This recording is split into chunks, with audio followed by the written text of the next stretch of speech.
Hey everyone, welcome back to Here in Apologetics. So glad you're joining us today. Today I'm joined by Squared, the man behind Apologetics Squared. We're talking about Hello. non-traditional arguments for the existence of God. So Apologetics Squared, what's up, man? How's it going? It's going well. Thank you for asking. Yeah, and I'm really pumped for this conversation. And we're talking about all kinds of fun stuff with regard to arguments from God, from like time travel to politics to counterfactuals to all this fun stuff. Yes. But before we get into this, do you want to talk a little bit about like who you are, what you do, what got you interested in like things like this, and what's with the anonymity, bro? Where the man Apologetics Squared? What's up? The thing is, I'm secretly Richard Swinburne, but I try to keep that kind of hidden. Yeah, so thing is, I just really enjoy this kind of philosophy of religion stuff. And the way I think things through really is I like to visualize concepts and like I will map out a concept in my mind and I have like this image and I'm like, hey, I should like draw this out for somebody. Like I could whenever I read an argument or something, I think that, hey, I could, if somebody else has the same kind of visual style of learning, I think I could make a cool kind of way of representing that argument to them. So that's kind of been my motivation.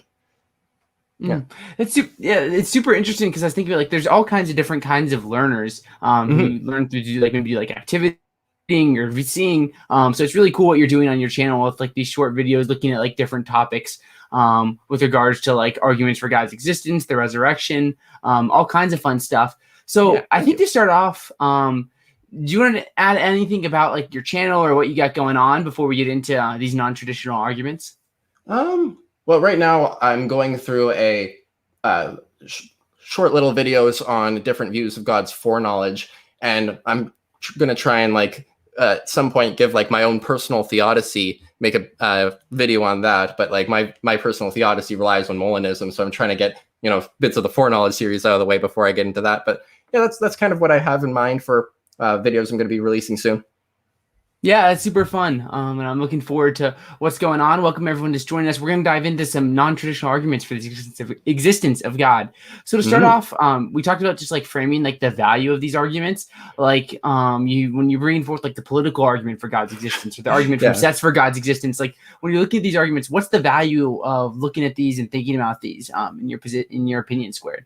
Okay. Well, these arguments aren't the most convincing, which is why they're non-traditional. Like all the traditional arguments, if someone thinks of something convincing, that gets into the traditional camp because everyone starts using it. These non-traditional arguments, though, they're from like a wide range of different kinds of weird topics.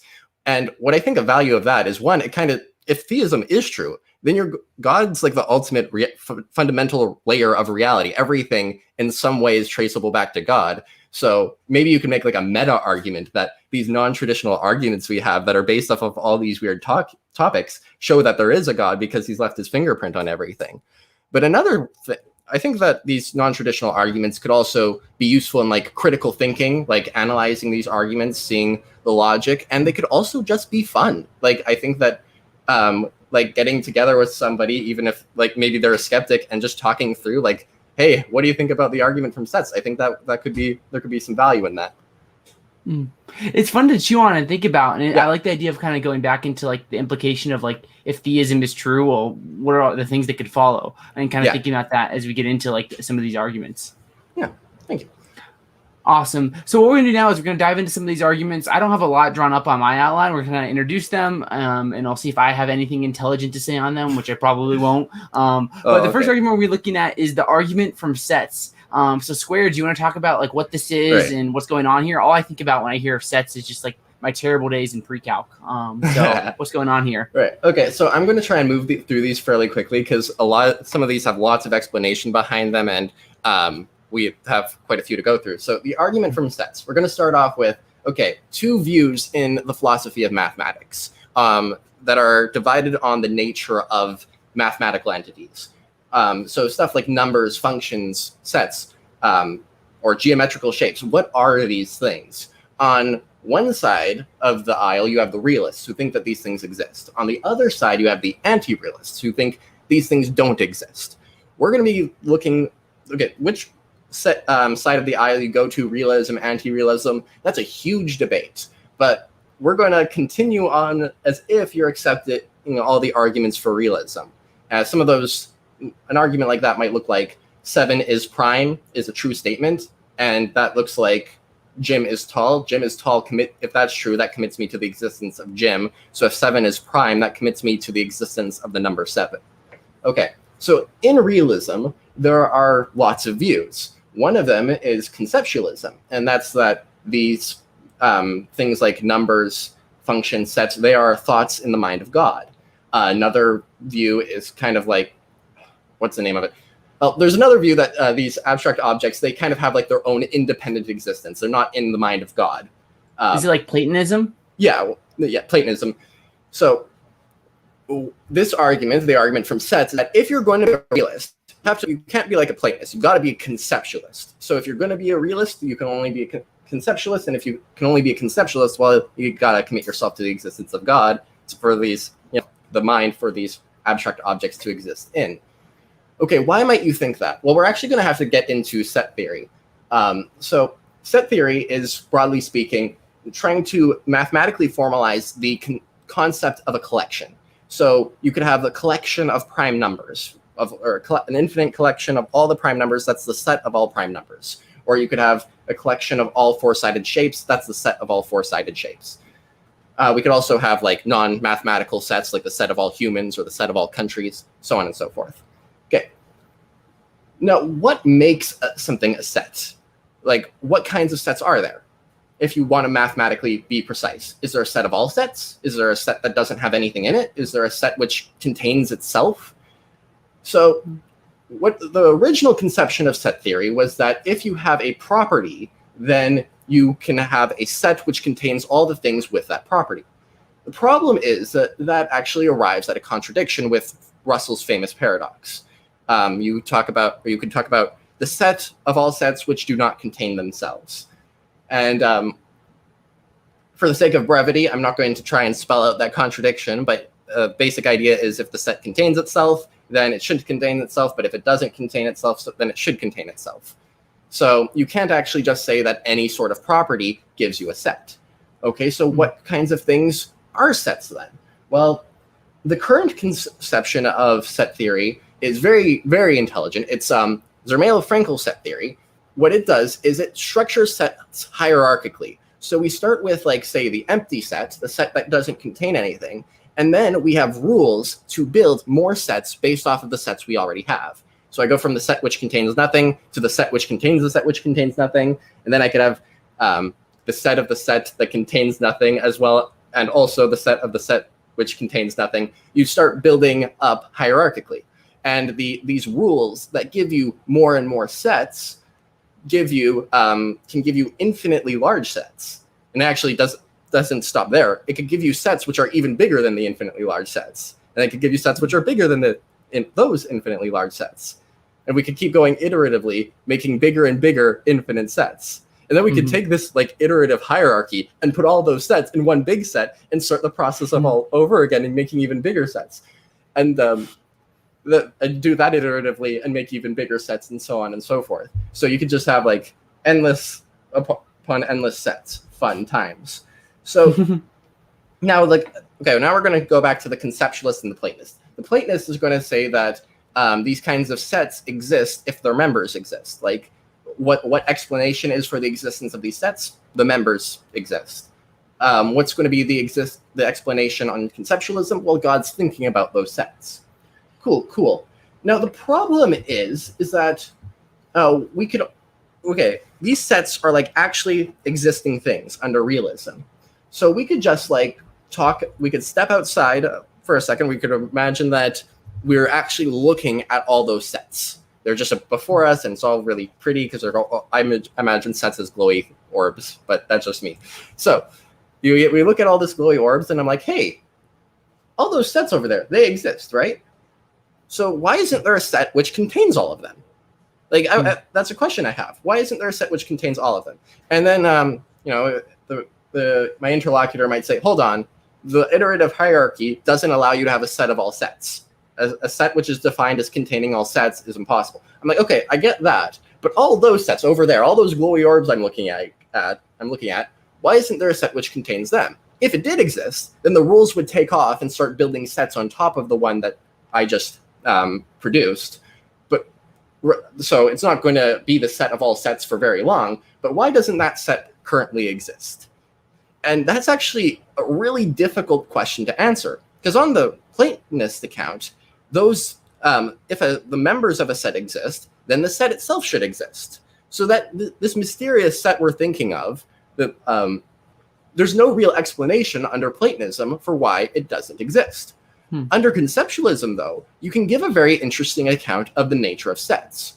On this account, sets aren't necessarily existing things. On realist accounts, it's usually thought of that like numbers and functions and all these things are necessarily existing. But maybe sets aren't necessarily existing. They are the product of God's mental activity. He has to think about creating a set. He has to do the free choice to build a set. So under this account, the reason why there isn't a set of all those glowy orbs that I'm looking at, all those sets, is because God just hasn't freely decided to do it. So we can actually make an explanation for that. And, okay, so hold on. Does that mean God could have decided to have just not think of any sets? Well, yes, but God is a good God, so he would presumably create sets so that our mathematical formulas that we write on chalkboards and stuff, and those sets that we're talking about, do actually refer to something. So God has at least thought of those sets. Then, there could be, other sets that, God just hasn't created, in terms of, thinking, the mathematical landscape? Yeah, so under this theory, under this view of conceptualism, there are going to be sets and possible worlds that God has not thought of in the actual world. So how does this relate to mathematics? Because if you think of something like 2 + 2 = 4, you think that that'd be true in all possible worlds, and at least conceivable world where God doesn't exist, but 2 + 2 = 4. So in that sense, you might have mathematical realism to some degree. And I'm just trying to track with what exactly the argument from sets, what's the heart of the argument with regards to what these sets are? Okay, the heart of the argument is, why aren't there more sets than there actually are? That's going to be a very difficult question to answer if you're a Platonist. If you're a conceptualist, then you could say God hasn't thought of more sets. So that's the heart of the argument. I don't understand your question about 2 + 2 = 4. I'm sorry. No, I think I'm just trying to wrap my mind around the argument. I think I'm conflating mathematical realism, there's true mathematical propositions with the idea of there being sets. So I think that's my issue here. Okay. Do you want to move on to the next argument? Yeah, I think it'd probably be a good fitting thing. I'm sure there's much more we can explore here. The next one is the argument from Counterfactuals. So I'm curious, can you talk about what's going on here? Okay, cool. So this one, I think, this one and the last one were originally proposed by Alvin Plantinga, but built on by other philosophers. This one was built on by Alexander Proust, so it's going to be good. So this one, a counterfactual, is a statement if X, then Y. So if I was taller, then I would be happier. That's the one I'm going to go off of. I'm going to use for this scenario. So what makes that kind of statement true? So what we imagine is that the antecedent of it, if I was taller, we pick out a possible world where I am taller. Then we see if the consequent is true. Am I happier in that possible world? Now, the problem is that there are a ton of possible worlds where I'm taller than I am in the actual world. There are infinity of them. And in some of those worlds, I'm going to be happy. Some of those worlds, I'm going to be tortured to death. So there's a wide variety of these possible worlds where the antecedent holds. So you need some way of choosing one specific possible world so that we could talk about in that possible world is the one where we're looking at whether or not the consequence is true. So, for example, we look at the possible world that's the most similar to the actual world where the antecedent holds. The world that's the most similar in as many respects as possible, but I'm still taller. Now, the problem with that is that there's a lot of weeds to get into here, but that's not very easy to do. It's not very easy to just find a world that's the closest to ours, because which world is closest to ours is a very difficult question to answer. I'll give another example. If Queen Elizabeth I was alive, she would be scratching at the inside of her tomb. Okay, why think about, or the inside of her coffin, I mean. Why think that's true? Well, you could think of a world where Queen Elizabeth I never dies, or you could think about a world where Queen Elizabeth I is born later. But the world that's closest is actually one where Queen Elizabeth I was just resurrected just now in her tomb, arguably. And if she was just resurrected, she's inside of a coffin trying to figure out what's going on and is trying to get out. So like trying to pick the closest possible world isn't always really clear what we have to do. We can also just imagine like, say, here's another example Alexander Proust gives, 4 like iron balls, all roughly the same size, but like they differ from like by like a nanometer. And I could say if one of these balls was made of gold, then it would be the one on the far left. And that might be the closest possible world because that ball just happens to be the smallest of the bunch, but that doesn't seem like the reason why that counterfactual should be true. Okay, so how do we get around this problem? Well, what Alexander Proust points out is that, hey, our words aren't defined completely by us when we use them. Sometimes we appeal to experts on a given subject. Like when I say, this iguana is a reptile, I don't really know what the word reptile means. I'm not an expert in taxonomy, so I don't know what classifies one thing as a reptile and another thing not as a reptile. But I do know that it's a reptile. The word reptile has been defined by experts who have the authority to make this definition. And even though I've never met those experts and I have no idea who they are. So what Alexander Proust says is, okay, if you could have experts defining words, as long as they have the authority, without people ever having met the expert, maybe God defines words.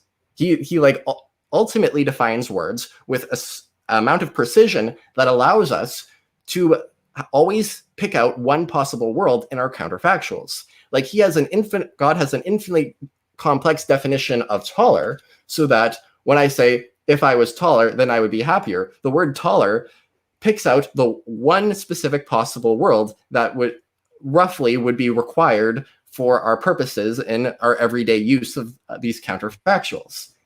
And this kind of idea of God picking out words, the definitions of words with infinite precision, also has use in other domains. Like if we could talk about your food is hot, like you just made some dinner and you put the pizza on the table and it's hot, then that proposition, your food is hot, over the course of the night, if you just leave it untouched, it's eventually going to be false. But is there like at one specific millisecond where it goes from true to false?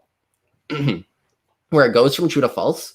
Well, on this view, yes. And you might think that's weird, but we have a perfectly legitimate explanation. God defined the word hot so specifically that there's a very specific instant where it's true, goes from being true of your food to being false of your food. You could also think of other examples like, I have a beard. Maybe Zach never shaves for like the next couple years. At some point, he's going to have a beard. So it's going to be true that Zach has a beard. But right now, it's false that he has a beard. Presumably, the resolution might be too low on my camera, but it doesn't look like you have one. Not yet. Okay, so is there Hopefully like not ever. Yeah, is there some specific nanosecond where it goes from being false to being true, where Zach has a beard? Like there's one cell that releases just enough amount of protein so that his hair is long enough to that in totality he has a beard. Well, on this view, God defines the words just specifically enough and technically enough that our sentences always have meanings, and that's pretty cool. And if you don't accept this, then you're either left with like these propositions not having meanings, or sentences like oftentimes making meaningless just utterances without propositions attached to them, or you're going to have to like throw out classical logic. Like you could say like, there are these degrees of truth to our sentences. Like it's half true that Zach has a beard at some points, and then it becomes fully true later on, or it's like 1/3 true at other times. But that's not how logic works. Logic just deals in truths and falses. Other things that you could do is say that our sentences are meaningless, but then it's like, okay, is that meaningless? Like you have to say that our sentences express propositions, it seems. But if it expresses a proposition, then what truth value does it have? Yeah, that's my spiel on that argument. Yeah, so it's interesting. Just again here, trying to like map it out a little bit, like from my never hearing the argument before perspective. Like, so it's talking about this idea of like, well, we can have these propositions where it's say like squared is cold right now, And at some point then, there'd be a point where it's like that proposition would be false and square would actually be hot based off of like a counterfactual of like, well, now it's like 73 versus like 65 inside of his giant mansion that he's living in right now. Oh yeah, my amazing giant mansion. So like with these propositions, like would have to be some sort of like grounding then for these propositions. And the grounding is the free will of God. Yeah, the grounding is God's free will and how to use them. And he would, if you think that there's like a best way for them to be defined, like to say match up with the way we use them, you think that's the best way for words to be defined, well then, God's omnibenevolent, so he's going to do that. So, and for the words to be most useful and whatnot. Yeah, that's super interesting. So I appreciate that a lot. And I think it'd be good to head on to the next argument now, which is the Onto-Omniscience Argument, which is a mouthful. So you talk about like what it is, what's going on here. And you talk about having like an interesting story with regards to like the motivations for that argument. Right. So what's going on here, Squared? Yeah. So those past arguments were like developed by other people. Now we're delving into like arguments I've come up with. So if the quality These are 10 times better, right? Yeah. Sure. So the Onto-Omniscience argument. So I think it was Carneades, like that Greek philosopher guy who came up with arguments like God's never in danger, so God can't be courageous, and God lacks no knowledge, so God can't be clever. Because being courage requires danger, and being clever requires a lack of knowledge. So there are these good properties that God doesn't have, and I think that's a very interesting argument. And there are tons of responses you could give, like, well, Jesus was incarnate and he had courage, or you could just bite the bullet and say, I don't care if God has courage or cleverness. There are a bunch of different responses you could give. One response I like to give is, hold on, just say, God is courageous. God is clever. Because being courageous isn't referring to a state that you're currently in. It's based on a conditional claim. It's that if I were in danger, then I would act with valor. That's what courage is, for example. And I could say that is true of God. God, if he were in danger, would act with valor. It's just that he's never in danger. It's like, okay, the interlocutor might say, well, that doesn't seem like a good property. I say, okay, why not? Well, he never uses that property in any possible world. It's okay, so what? Well, the interlocutor at this point would have to give a principle, like, well, if you never exemplify a property in any possible world, then it's not a good property. And okay, we're gonna ditch Carneades for now and just focus on that principle, because you can talk with, say, a skeptic, and they will bring forth this intuition on their own that if X isn't exemplified in any possible world, then it's not a good property. You could actually just do contraposition. You could find the logically equivalent proposition that if X is a good property, then it is exemplified in some possible world. And what does that give you? Well, say the property of being God, that's good. I mean, it's defined as being maximally great. So, that's a good property, which means that it's exemplified in some possible world. And hey, isn't that the first step of the modal ontological argument that gets you to the existence of God? If you don't know what the modal ontological argument is, hopefully Zach has another video on it. If you don't know what it is, then you know nothing, and I'm just joking. It's really confusing, but it also makes sense. Yes. Okay. For all of this, I'm going to have to assume that you have a basic grasp, or a pretty good grasp of necessity and contingency in possible worlds, because I'm just going to be throwing that language around a lot for this. So let's do it. Yeah. So what the interlocutor at this point could say is okay, I'm just going to weaponize this principle and say, okay, what about a necessarily existent omniscient turtle? Okay, that's the property of being a necessarily existent omniscient turtle. That's a good property, right? So by your logic, by this principle that we've just come to, there is a necessarily existent omniscient turtle in some possible world. Therefore, a necessarily existent omniscient turtle actually exists. It's oh, that's kind of weird.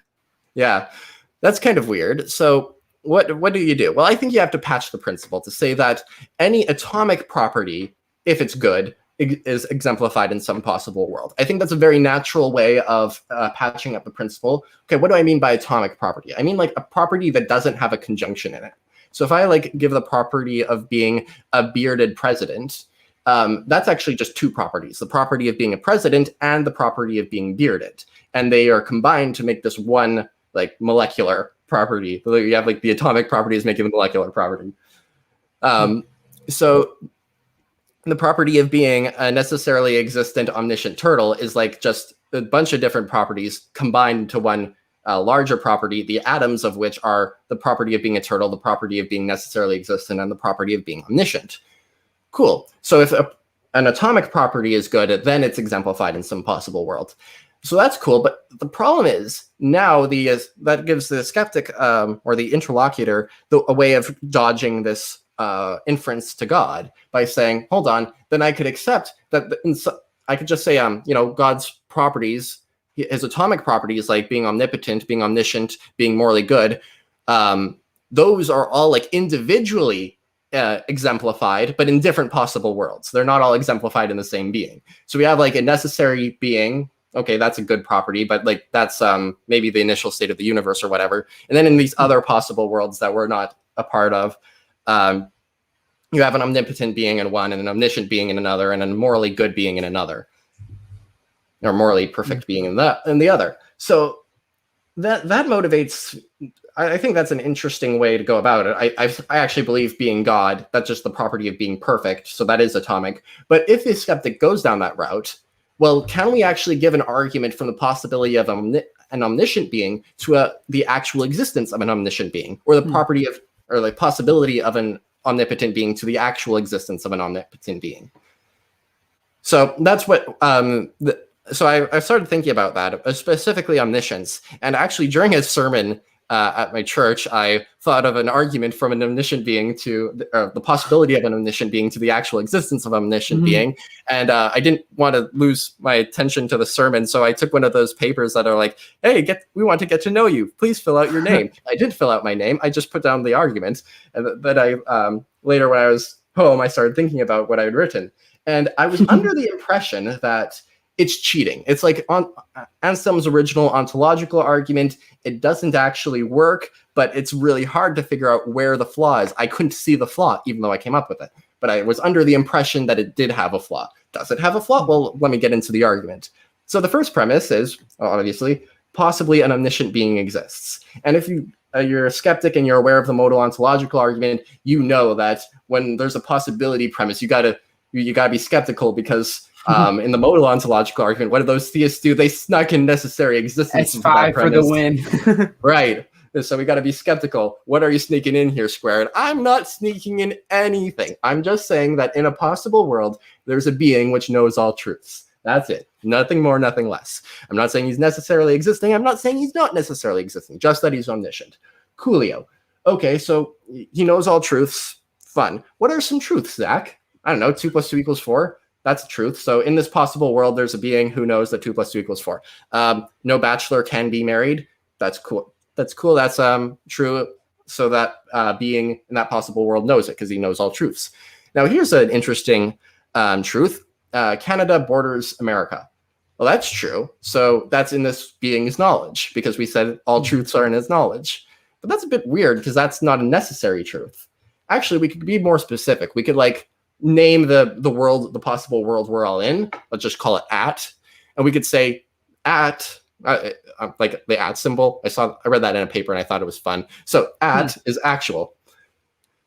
At is the actual world. That's a true proposition. And we said all true propositions are in this being's knowledge, because it's omniscient. Huh, cool. So this being in this possible world, wherever that possible world is, it knows that at is actual. Okay, well, now we have two options. Either this being is in the actual world, that possible world that we said this omniscient being was in is the actual world, or the possible world we said this omniscient being was in isn't the actual world. Okay, so if the omniscient being is in the actual world and it knows all about the actual world, that's totally fine. I know stuff about the actual world and I'm in the actual world. Totally cool. It's just the omniscient being would know way more about the actual world than I do. Now, if we say that the possible world that this omniscient being is in isn't the actual world, then it's like sitting in a non-actual world, knowing that it doesn't exist, knowing that over there, those people in that possible world, they exist, but I don't. And that's kind of weird, because it knows at is actual and it knows that it doesn't exist in at. So how does it do that? It seems like metaphysical voodoo to posit that there's a non-actual being who knows all truths about the actual world while never actually existing in the actual world. okay, but I could say that it's weird until I'm blue in the face. I'll actually give an argument that it's impossible for a non-actual being to know that at is actual without being in at. So for it to actually know that at is actual, it's going to have some sort of justification. It's not just guessing. Out of all the possible worlds, out of the infinity of them, it knows that at is actual. So it has like some sort of actuality detecting faculty. Is that possible? I don't think so, but we'll try and derive a contradiction from it. So possible worlds in like the modal landscape, they're all frozen. You can't change a possible world. If you make a change in a possible world, you're just looking at another possible world. So this possible world where the omniscient being is, who has his actuality tracking device focused, pointing him towards at being actual. Okay, that possible world, we're looking at it. It's a possible world, so it could have been actual. If it was actual, then what would the actuality tracking device point at? Well, possible worlds, they're frozen. Its actuality detecting device would still be pointing at, even though at isn't actual. If this possible world, other possible world were actual, then its actuality tracking device would have malfunctioned. So you can't actually have this actuality tracking device. It's an incoherent concept. Okay, cool. So that means that this second option of the omniscient being being in some non-actual possible world, we can't have that. So the omniscient being exists in the actual world. So therefore, an omniscient being actually exists. Now, yeah, that's the argument. Now, Joe Schmid from the Majesty of Reason helpfully pointed out where he thinks the flaw of the argument is. And I think he's actually correct. I think that this argument does have a fatal flaw. And that's that when we talk about all truths, we have to index that to possible worlds. Because in different possible worlds, all truths refers to different things. So like a possible world where unicorns exist, for example, it's true that unicorns exist. But in the actual world, they don't. I'm sorry if there are any unicornists in the audience, but like you're wrong. Anyways, when I gave the first premise, an omniscient being exists in some possible world, what you're probably thinking is there's a being who exists in some possible world W who knows all truths in W. But I didn't actually say that. I left it sneakily vague. So yeah, I'm sorry. I pulled the trickaroo in the possibility premise once again, but I didn't do it intentionally, so you can't get mad at me. What I did is I just said a omniscient being exists in some possible world, simpliciter, and a being knows all truth. And in some possible world, a being knows all truths, simpliciter. Because I didn't specify, what that automatically goes to is that in some possible world, an omniscient being knows all truths in the actual world. But once you can't accept that. That's like a really weighty premise to accept. It's kind of like accepting the premise that there's a necessary being in some possible world. You're not going to do that without some sort of justification. So it's that kind of switcheroo in the premise by not indexing the statement all truths is where this argument, I think, derails. So I think it's still interesting, and I think it could still teach you a lot about how to critically analyze arguments. But at its current formulation, I don't think it succeeds. That's super interesting, and I'd love to think about that more. We're going to keep on going. We have a couple more arguments to look at, and then we're going to do a little bit of Q&A at the end, if that works for you, Squared. So the next one is the political argument for the existence of God. So I'm interested about how this is going to go. So I'm not going to get into any political issue. Actually, there's a really funny story behind this one. I was in high school. I had like this philosophy course, and it was really self-directed. I had to write an essay broadly on some topic, and besides that, I could just choose whatever I wanted to write about. And I was really into like metaphysics and Molinism. I was really on a kick back then for all these fun things. So that was like what all my papers were writing about. Like free will, I'm just gonna talk about Molinism. Oh, morality, I'm just gonna talk about Molinism. It's just going on talking about Molinism. And then my teacher's like, well, okay, you got to do one essay on the philosophy of politics. I'm like, but I want to do Molinism. It's like, no, it's got to be on politics. But I want to do Molinism. You're forced. You have no choice. Yeah, it's like, I don't write the rubric. You got to do on Molinism. Like, fine. Okay, how do I make a political essay on Molinism? So what I did was I decided to write on what political structures would work best if Molinism was true. That's what I decided to write about.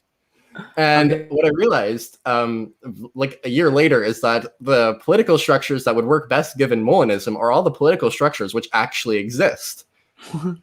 So, like, we could think of like a political spectrum from like totalitarianism to like pure democracy. Totalitarianism, one person decides everything, to a pure democracy where it's like you have everybody vote on issues. Yeah. And we'll say that, like, roughly speaking, they're equally expected without more background knowledge. So now we're going to just a priori consider what kind of where God would prefer on the political spectrum if Molinism was true. So we're going to consider a case where you have a society, and we're just going to limit on a couple choices. They are all going to vote on policy A, and they're all going to decide who to marry.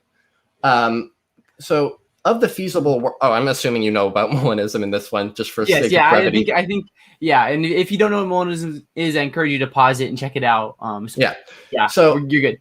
Okay, so there will be, okay, so we have all the feasible worlds that are open to God. And a lot of them, people will choose the right person to marry, and a lot of them, people will vote on the right political issues. But there will be fewer worlds where people vote on the correct political issue and marry the correct person.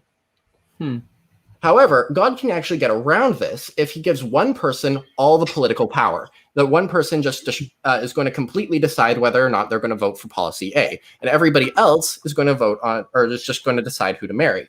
If that's the case, then God doesn't have to worry about getting individuals to make the correct policy choice and marry the correct person. They could all have completely diluted political views for all he cares that don't work with his plan at all, but they're marrying the correct person. And the dictator is true. He could just get him separately to get the correct make the correct political decisions. So according to this a priori reasoning, God would prefer like dictatorships over pure democracies. So, and okay, we think about that. What kinds of political views have been the most common throughout history? Well, or like the political structures. Well, we have lots and lots of like monarchies, oligarchies, totalitarian regimes. All of these strung out throughout history. So our a priori reasoning about Molinism manifests itself in the actual world throughout history. Okay, now what are some objections to this? I'm gonna just jump into some of those. One, you might be able to beat me in your history knowledge and try and like argue that actually democratic principles are more popular than that. To clarify, this argument isn't that all civilizations would be kind of like more oligarchies. It's that oligarchies would be much more common than democracies. Okay, and that's what we see. So another thing you could give, I think the most devastating objection to, there are two really devastating objections, I think. Or two, well, not devastating. There are two strong objections. One is that this argument assumes Molinism, which is a very controversial view of God's foreknowledge. So like all the problems with Molinism are going to transfer to problems with this argument. I'm pretty convinced of Molinism, so that doesn't affect me as much. What affects me much more, or like my position, is that competing alternatives, like alternative worldviews, like naturalism, should be able to just as easily give kinds of accounts for these political structures. Like maybe an evolutionary biologist could say why like dominance hierarchies or blah, blah, blah, blah, blah lead to the existence of these political structures more often. Yeah. So that's my analysis of the argument. Yeah, no, that's super interesting. And another one of these ones that I need to chew on a lot. There's just so much fun stuff here. But the last one we'll look at, and then we'll do a little bit of Q&A, see if you have questions or if you want to send a super chat. That always helps, and you get it first. Is the argument from time travel. So what is the argument from time travel for God's existence? Okay, so if you've are on Joe Schmidt's channel and see if you've seen his discussion with Alex Malpass on causal finitism, or you've been following the exchange, like those YouTube video debates between rationality rules and capturing Christianity, you're going to know about causal finitism. And really quickly, causal finitism is the idea that, roughly speaking, chains of cause and effect can't be infinitely long; they can only be finitely long. Causal finitism seems to imply something theism-like, because there's a first, the finite chain of cause and effect in our world. If causal finitism is true, it needs to originate with some uncaused first cause. So that seems really like theism's true. And okay, how do you motivate causal finitism? With these kinds of paradoxes that arise if you allow for the existence of infinite causal chains. A very common example is the Grim Reaper paradox. So the idea is you could set up Grim Reapers with a given command, like if you find Fred alive, then kill him, and you order them. You order them in a specific way, and if you have infinity of them, then you could produce a literal contradiction, P and not P. So, okay, you're looking at this paradox and you're saying, okay, how do I kill this paradox? How do I say that, like, how do I get around this impossibility? And what you can say is you could just be a causal finitist. If causal finitism is true, then this whole scenario is impossible because you can't have Grim Reapers. Now, what an interlocutor, or is there something you wanted to say? No, I was good. I was just trying to follow along. You're good. Okay. So what an interlocutor is going to want to say is that, hold on. Okay, we have these two propositions, okay? The Grim Reapers are commanded to act in such and such a way, and you have infinite Grim Reapers. And you can't have these in conjunction, because that produces a contradiction. So you can't have A and B in a contradiction, so we say B is impossible. But that's not how we look at philosophy. If I say Alice is taller than Bob and Bob is taller than Alice, that produces a contradiction. But when we look at that A and B producing a contradiction, we don't say B is therefore impossible. We don't say that it's impossible for Bob to be taller than Alice. We say that it's impossible for Bob to be taller than Alice and Alice be taller than Bob at the same time. So when we look at this Grim Reaper scenario, we shouldn't say that it's impossible to have infinite chains. We should say it's impossible to have infinite chains and have them follow these certain commands in this certain way. You could command finitely many Reapers to do that, and you could have infinitely many Reapers without this command, but you can't have infinitely many Reapers with this command. And that's what the interlocutor to a causal finitist would probably say. Okay, now what's the big objection to this? Well, pretty much that this seems really mysterious. It like commits you to these weird mysterious forces. Because like, say I have infinite Reapers lined up and they're all really obedient, so I'm about to give them the command about how to kill Fred. If I do that, I'll literally violate the laws of logic. So what happens? Something's got to happen. Like I have to slip on a banana peel, or maybe I have a brain aneurysm. Something's got to happen so I don't actually give that command. And it seems really mysterious. Like I could get really close to giving that command, but something's got to swoop in and stop me from doing it. Otherwise, the laws of logic are violated. Okay. And, the interlocutors, the causal finitists will push back on this, but I'm just going to move on to time travel. Time travel produces famously lots of paradoxes on its own, and causal finitism doesn't help you there. If I go back in time and kill my grandfather, then my parents never existed, so I never existed, so I never killed my grandfather, therefore contradiction. Okay, how do you kill that paradox? Well, maybe you could go the same mysterious force route. Like it's impossible for me to time travel, but just not possible for me to kill my grandfather I just slip on a banana peel or something. You'd have this mysterious force. And I'm thinking about this. I'm like, hey, I believe in mysterious forces. I believe, God exists. Yeah. Maybe God can play the role of those mysterious forces stopping those paradoxes. So to spell that out a little bit more clearly, the causal finitist is going to say, here's my metaphysical principle. Infinite causal chains are impossible. And okay, I'm going to give my metaphysical principle. God really hates paradoxes, so he's always going to stop them. I'm going to call, I call this kind of view modal maximalism, because it really doesn't commit you to anything besides the existence of God. Like if you take modal maximalism, that God's the one who's stopping these paradoxes, then you could believe in infinitely long chains, or you could believe in time travel. And it's like, well, what about these paradoxes? Would they ever happen? No, they wouldn't ever happen. God would stop them. And some objections, mostly by Joe Schmid. I emailed him about this, and he gave me his thoughts, which were very helpful. His first objection, I struggle to really grasp it. It's that modal maximalism dresses up as an explanation, but it doesn't really give an explanation to why these are impossible. And I don't really get that, because I could give a very similar kind of way that you would use the modal maximalism type explanations in a case which we would agree that something is being explained.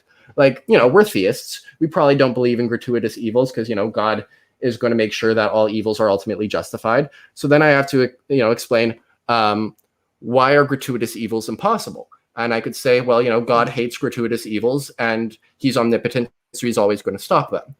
And what that would mean is that like if there was a button that if I pressed, it would make a gratuitous evil. God's like I can't ever actually press that. Like I'd slip on a banana peel or I'd get a brain aneurysm before I could press it, because God's always going to make sure that I can't actually cause a gratuitous evil because he hates them. Okay, I just do the same kind of explanation for modal maximalism. Why can't I do a why can't I cause a paradox? Well, because God's going to stop me. He's going to make sure I slip on a banana peel or something. He just hates paradoxes. Now, okay, is this better or worse than causal finitism? Well, causal finitism, it commits you to some stuff. It commits you to, say, the finitude of the past, or on some accounts, a discrete theory of time. It commits you to a ton of stuff, whereas modal maximalism, it doesn't commit you to any of that. That's why it's called modal maximalism. You could, in your modal space, you could have whatever you want there. You could have time travel. You could have whatever kind of time you like, just whatever you want. And whenever there's a possible world that is going towards a paradox, it's stopped because God necessarily hates paradoxes. Okay, well, is this more or less economic than causal finitism? Does it commit me to more things? Well, you do need to realize, like, it commits you to the existence of God, modal maximalism.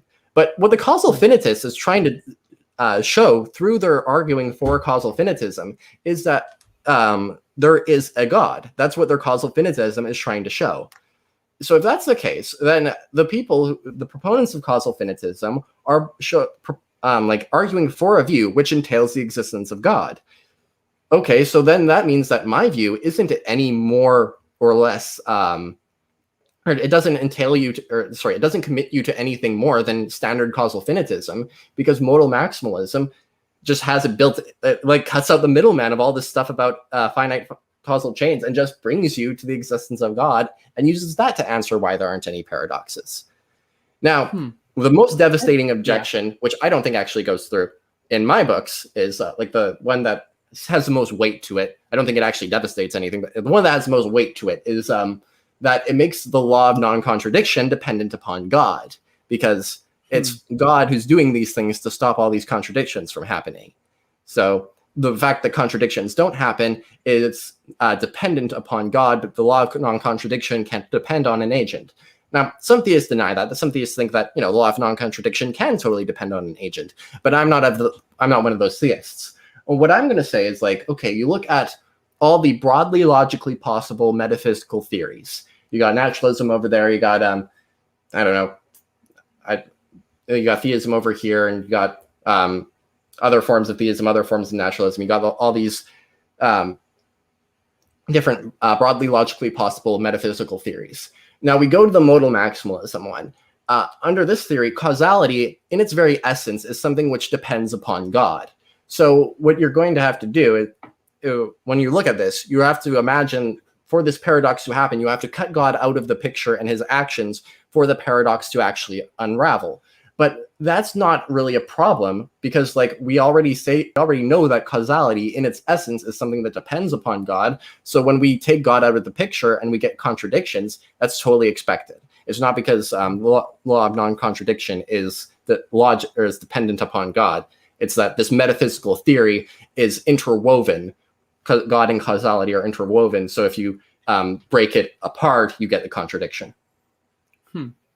That's just really interesting. You think about it more. And I know I keep saying the same thing every time. Like that's why I was really looking forward to this stream. I was looking at, like, our notes, and I was like, oh my gosh, there's all these things, and I have no idea what's going on. These are really weird. It's fun to just mull and think about these things. But what we're going to do now, if it works for you, Square, is go to a little bit of Q&A. And then we'll wrap things up here in about 10 minutes. So if you have questions or super chats or anything like that, feel free to put those in. There's a couple things we'll get to start. First, I want to say, Chris, thank you so much for becoming a YouTube member. Appreciate it so much. Support means a lot. And if you enjoy our channel, you can join and become a member. And that helps a lot. We have a question from Andrea Risk, says, can we get an argument from the perfection of squares? Cool. I'll work on it. It's like, if a perfect square could possibly exist, then God could possibly exist, and S5 possibly necessarily God exists. Yeah. So, or maybe that's just because the necessity operator is a square. So there you go. Yeah. Swift C says, will Apologetics Squared ever do a face reveal? Is that I don't know. Maybe in the future, but not for a while, I don't think. Once you get a giant mansion, I'm sure that can happen. What other like? I know we don't really have time to get into anymore, but do you have any other like fun arguments for the existence of God that you've like thought about or mulled about? Yes, I'm planning on doing videos on them, but I have like I thought about an argument from fictional characters and an argument from tables, like dinner tables, like physical wooden tables. Huh. Yeah. Interesting. Where do you? Yes. I'm curious. What got you interested in like philosophy and like thinking about these things? Because like I've thought about like these things for a couple years now, but like I've never thought of like an argument from like dinner tables for the existence of God. Yeah. So I just like philosophy, and I just think about like, hey, this random branch of philosophy, is there like any sort of argument here that I could make? And then something, you pray about it, something might hit you, something might not. What got me into it was, I just had atheist friends who questioned me about apologetic stuff, and I didn't really have answers. Then then there was like this progression. I found a Frank Turek book, I Don't Have Enough Faith to Be an Atheist, and it's like pretty intro stuff. Then you go from there to William Lane Craig, and consumed a lot of his content. Then go from there to Alexander Proust, and now you're at like, there's like this sort of progression in the kind of philosophers I'm reading about and stuff. So that's what's got me to here. Yeah.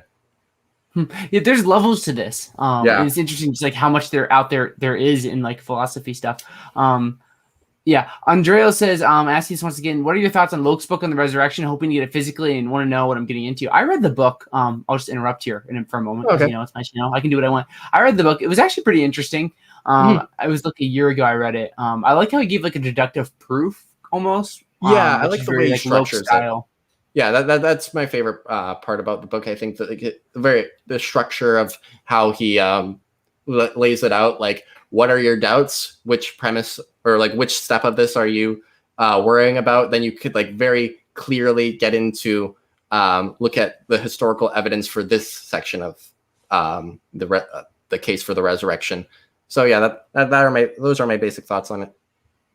Yeah, deductive arguments are fun, but then like I'm also like very attracted to like Grimapi's idea of like theories coming before arguments and all that fun stuff. So Squared, we're at the end of our time. So do you have any kind of like last thoughts, things you want to say before we start to wrap things up here? Not much. I thank you for having me on. Yeah, I think it's very nice that you invited me on. So yeah, thanks for that. Yeah, no, it's been so much fun to have you on, and I appreciate you coming on and talking about all these fun ideas that are worth mulling about and thinking about with regards to like arguments for the existence of God. So I'd encourage everyone, if you're new here, subscribe. But what I meant to say is check out the Apologetics Squared YouTube channel. It's like if you're watching via YouTube, you can click and join. And if you're listening via podcast, you can just search Apologetics Squared. Great channel, all kinds of fun, interesting things that are relevant, but also things like this that are like still relevant, of course, but like non-traditional in terms of like arguments for God. So also sorts of fun stuff. And then you can check out our channel, here in Apologetics, or subscribe, leave a like, all those fun things. And if you enjoy, you can support us on patreon.com/here-in-apologetics. For as little as $1 a month, your support means a lot. So if you want to do that, I'd be much appreciated. But Square, thank you so much for your time. It's been so much fun. I've really enjoyed talking with you. Okay. Yeah, me too. Thanks. And thank you everyone who tuned in, Andreo, Dago, Orange, everyone else. Have a good one, and God bless.